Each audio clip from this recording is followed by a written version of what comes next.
Russia invaded Ukraine on February 24th, 2022, Israel's position on the war was clear.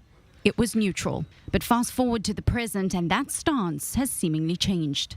On Tuesday, some members of the Knesset criticized Israel's policy toward Ukraine during a subcommittee meeting.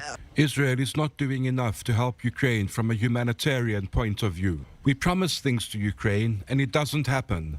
And the reactions there are very harsh.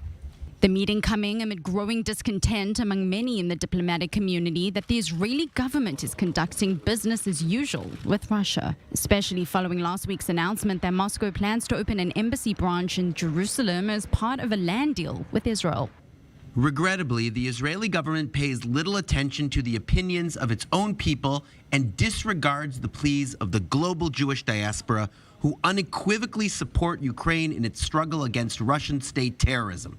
The so-called neutrality of the Israeli government is considered a clear pro-Russian position. Ukraine's ambassador to Israel, Yevhen Kornichuk, is set to be summoned next week by Israel's foreign ministry over his harsh rhetoric. American senators are also weighing in on the criticism, specifically taking a dig at Jerusalem's so-called defensive weaponry-only policy toward Ukraine.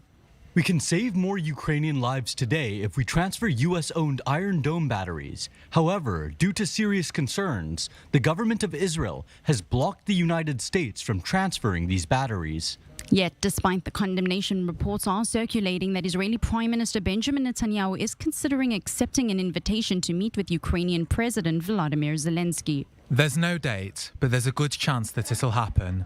Despite the complexities vis-à-vis Russia, Israel has stood by Ukraine's side since the outbreak of the war until today. While Jerusalem understands that Moscow holds many important cards, so too do its partners in Europe and its biggest ally, the United States.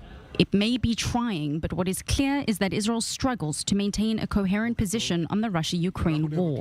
And that could be because the Jewish state stands to lose something, regardless of the outcome.